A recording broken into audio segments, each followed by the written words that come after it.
Salut à tous, j'espère que vous allez bien. Je suis de retour pour une nouvelle vidéo de produits terminés. On va papoter sur les produits de beauté que j'ai donc fini pendant le mois de mars. Et on a de quoi papoter puisque j'en ai fini 13. Donc j'ai entamé un bon petit nettoyage de printemps côté cosmétique. Donc c'est bien, je suis contente. On va commencer tout de suite avec les soins pour le corps. Il y a le gel douche à la verveine de la marque Utica que j'avais reçu dans une Birchbox. Un petit format de 50 ml. Je connaissais pas du tout la marque Utica avant de recevoir ce produit. Et c'est un gel douche que j'ai vraiment beaucoup aimé. L'odeur de verveine est vraiment très relaxante et délassante. Ça fait vraiment du bien d'utiliser ce genre d'odeur le soir sous la douche après une dure journée au travail. Si vous adorez les odeurs un petit peu ambiance zen, spa, je pense que ce type d'odeur là dans ce gel douche pourrait vous plaire. Après je le rachèterai pas parce qu'il est vendu 9,50 € je crois sur l'e-shop de Birchbox et moi je mets pas du tout ce prix là dans des gels douche. Mais sinon il était sympa, je suis contente de l'avoir testé, ça sentait vraiment très bon et ça moussait bien, mais voilà, je le rachèterai pas. Ensuite encore un produit reçu dans une Birchbox et encore un produit à la senteur verveine, c'est le gommage pour le corps de la marque Huygens.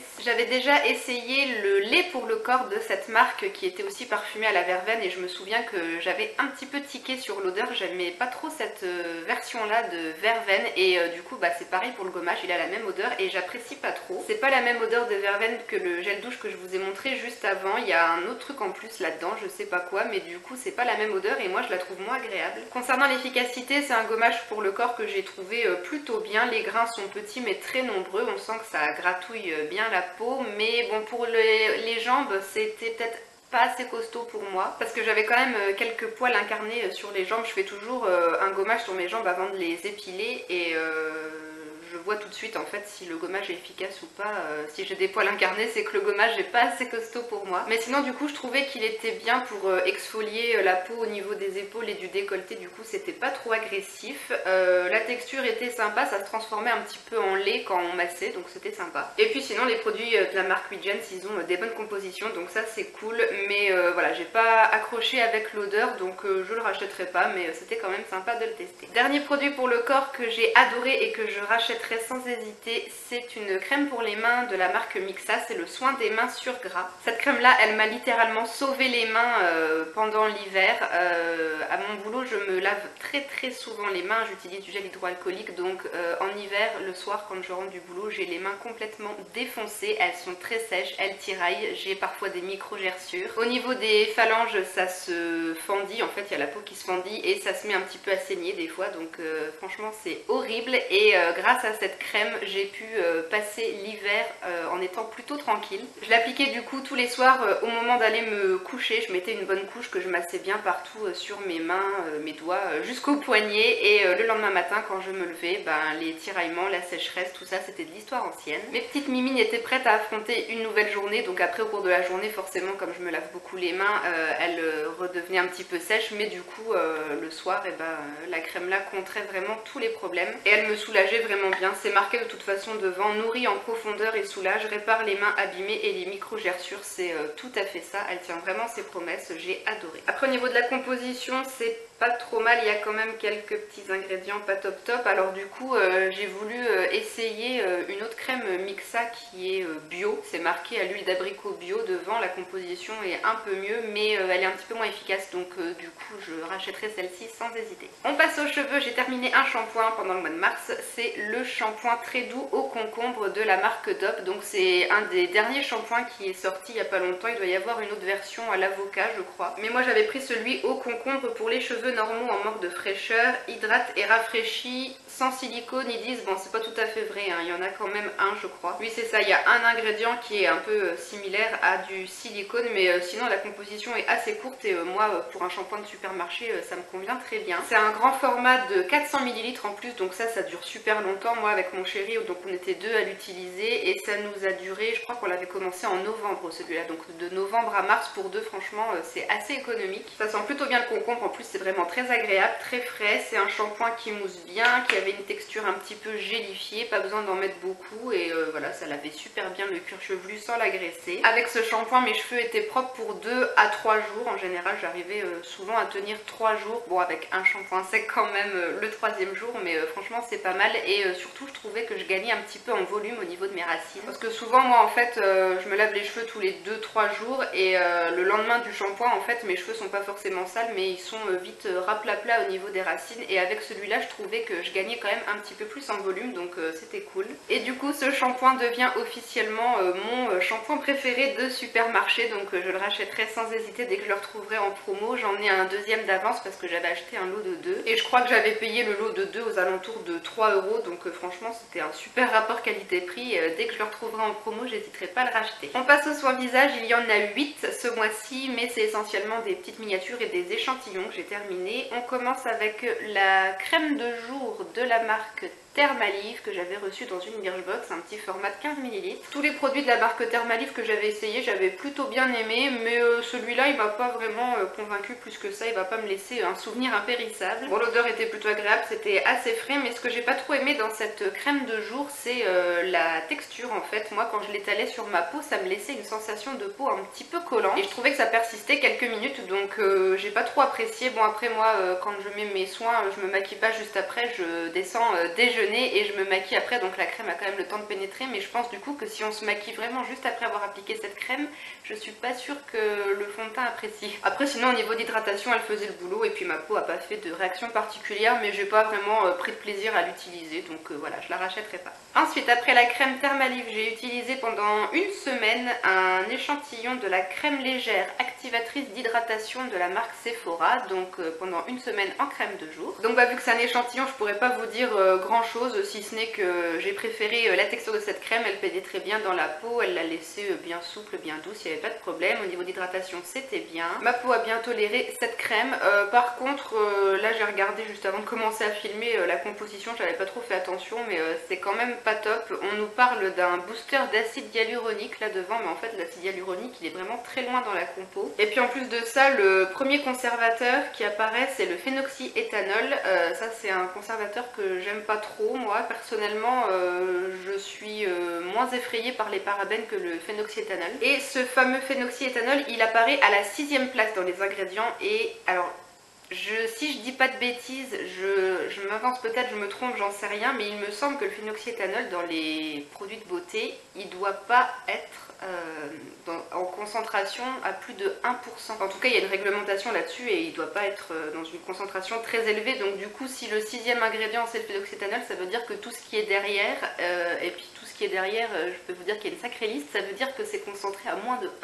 Donc au niveau compo c'est quand même pas terrible. Moi, le fait que le phénoxyéthanol soit aussi haut placé dans la composition, j'apprécie pas trop, donc je ne rachèterai pas cette crème. Ensuite en crème de nuit, j'ai utilisé une petite miniature de 10 ml de la crème hydratante apaisante sensitive végétale de la marque Yves Rocher. Donc la gamme sensitive végétale elle est spécifique pour les peaux sensibles. Bon, moi j'ai pas la peau du visage forcément très sensible, mais je me suis dit que utiliser cette petite crème là en hiver ça ferait du bien à ma peau, et elle a plutôt bien aimé. C'est une crème qui faisait tout simplement le boulot d'hydratation. Après il n'y avait pas non plus d'effet ouah sur ma peau quand je me levais le matin, mais voilà, ça laissait la peau douce, hydratée comme il faut. Après je pourrais pas dire du coup si c'est vraiment très apaisant pour les gens qui ont la peau sensible. Si vous avez par exemple le soir la peau qui tiraille ou beaucoup de rougeur, je sais pas si ce genre de crème pourrait éventuellement aider à soulager ça. Mais en tout cas pour ma peau, moi j'ai bien apprécié, et j'ai même pas besoin de dire si je la rachète ou pas puisque j'ai encore une autre miniature comme ça,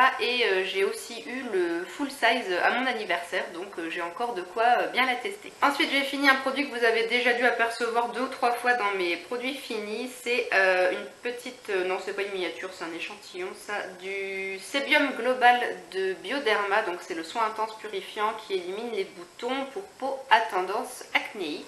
Rien du tout hein. Donc ce produit là moi je l'applique les matins sur les petits boutons d'acné que je peux avoir, et ma foi il marche plutôt bien. Moi je trouve qu'il aide à éliminer mes boutons un petit peu plus vite. Et ce que j'aime beaucoup dans ce produit, je l'ai déjà dit dans les autres vidéos, j'en ai parlé, c'est que c'est une crème qui pénètre bien dans la peau et qui ne laisse pas un patch sur le bouton. Donc du coup vous pouvez vous maquiller après sans problème, ça fera pas de pâté ou de grumeaux bizarres. C'est un produit que j'apprécie beaucoup, et bon pour l'instant j'ai toujours pas besoin de le racheter parce que j'avais eu plein de miniatures en pharmacie en fait, donc celle-là c'est peut-être la 3e que je termine. J'en ai donc entamé une autre et je viens de regarder dans mon stock, j'en ai encore 2 autres d'avance, donc j'ai de quoi faire. Autre produit à appliquer localement sur les boutons, c'est de la marque Vichy, c'est le Yalu Spot dans la gamme Normaderm, le soin ciblé, action rapide, anti-imperfection et anti-marque. Donc c'est un petit tube avec une bille métallique au bout et un embout biseauté, vous faites sortir le produit. Mais bon, moi personnellement j'aimais pas trop l'idée d'appliquer directement la bille comme ça sur le bouton.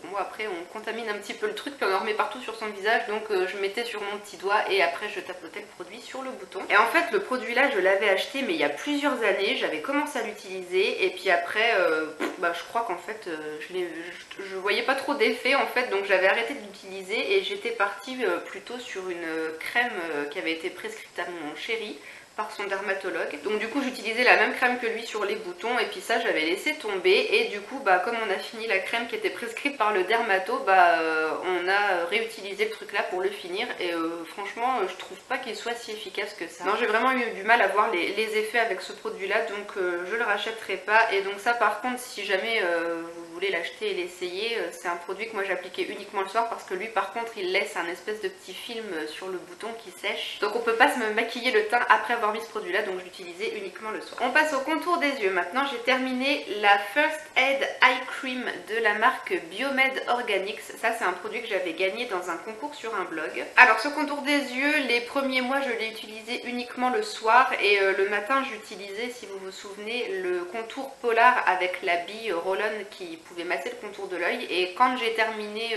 ce produit polar, du coup j'ai utilisé ça matin et soir. Alors donc c'est un contour des yeux qui se présente comme ça avec un petit embout un peu précis, sauf que c'était une galère pour doser le produit parce que la texture était super liquide et quand vous ouvrez le tube en fait ça coulait direct. Donc du coup la plupart du temps je pouvais pas doser le produit, ça coulait tout seul et j'en avais beaucoup trop pour hydrater juste mon contour de l'œil, donc ça j'ai pas trop apprécié. Et puis après au niveau des effets, franchement j'ai pas été très convaincue. On va dire qu'en été ça passe, je l'avais commencé en été et mon contour de l'œil allait plutôt bien, mais cet hiver par contre c'était pas suffisant et je me suis retrouvée plusieurs fois avec le contour des yeux un petit peu sec sur les coins externes ici quand je me levais le matin. Donc je pense que c'est un produit qui peut faire le boulot pendant la période de l'été, pas quand il fait super froid parce que c'était pas suffisant et c'était pas assez riche pour mon contour des yeux. Donc du coup vous vous en doutez, c'est un produit que je ne rachèterai pas. Ensuite j'ai enchaîné avec un échantillon du contour des yeux défatigant anti-poche et anti-âge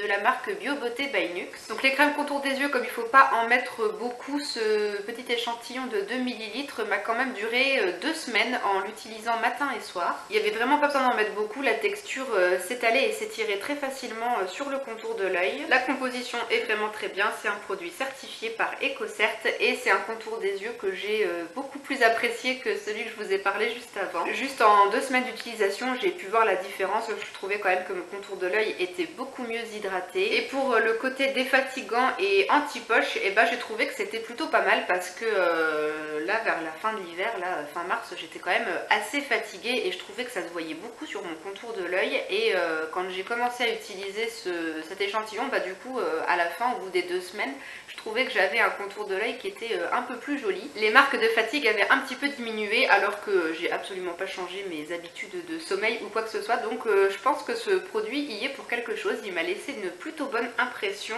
et du coup je vais le garder dans un coin de ma tête et quand j'aurai besoin de racheter un contour des yeux, peut-être que je me dirigerai vers celui-là. Dernier produit pour le visage et je suis bien contente de le jeter ce truc parce que je n'ai pas du tout aimé. C'était un baume à lèvres de la marque Kiko et c'était un baume à lèvres vendu dans un kit de l'édition de Noël 2015. C'était un kit avec le gommage pour les lèvres que je vous ai montré je crois dans les produits terminés de janvier si je dis pas de bêtises. Et moi j'avais acheté le kit surtout pour le gommage, le baume je m'en fichais un petit peu et franchement il était nul. J'avais pris le parfum miel et lait et franchement ça sent pas le miel. Je ne saurais pas décrire l'odeur mais aussi bien pour le baume que pour le gommage j'avais pas vraiment apprécié l'odeur. Bon après on s'y fait quand même, c'est pas non plus dégoûtant ou écœurant. Mais ouais non franchement ce baume au niveau de l'efficacité c'était mais complètement nul. je l'appliquais et au bout d'une heure, tout avait disparu et mes lèvres étaient sèches et elles réclamaient clairement de l'hydratation. Franchement, c'était inutile ce produit et du coup en fait je l'avais mis dans mon sac à main et je l'utilisais après ma pause déjeuner au boulot et puis c'est comme ça que je l'ai terminé. Et pour finir, un produit de maquillage, j'ai terminé le fond de teint Superstay Better Skin de Maybelline que j'avais dans la teinte 21 Nude Beige Doré. Ce fond de teint m'a duré 2 ans, je mets pas de fond de teint au quotidien, moi le fond de teint c'est surtout pour les soirées, les occasions, quand je veux un teint quasi parfait. Sinon au quotidien je préfère plutôt mettre des bébés crèmes. C'est un fond de teint que j'ai plutôt bien apprécié en l'appliquant au Beauty Blender avec, avec un pinceau, j'en sais rien parce que moi j'applique pas du tout mes fonds de teint avec un pinceau, mais au doigt j'aimais un petit peu moins le fini que ça faisait, je préférais avec le Beauty Blender humidifié parce que sinon au doigt je trouvais que ça laissait un fini vraiment trop poudré, limite un peu trop sec entre guillemets, je sais pas trop comment vous expliquer ça, mais du coup en appliquant avec le Beauty Blender humidifié, ça faisait une meilleure texture sur la peau. Au niveau de la couvrance, moi ça me convenait tout à fait, ça camouflait assez bien les rougeurs et les boutons, il fallait juste rajouter un petit peu de correcteur et c'était très bien. C'est un rendu qui restait naturel, ma peau je la sentais pas étouffée sous le fond de teint et il m'a pas donné de boutons. Après je dirais quand même que c'est un fond de teint qui me faisait rebriller un petit peu plus la peau qu'avec d'autres bébés crèmes ou fond de teint que j'utilise. Il y a un autre fond de teint Maybelline que j'aime beaucoup, c'est le Affiniton et je préfère largement le Affiniton au Better Skin. D'ailleurs le Affiniton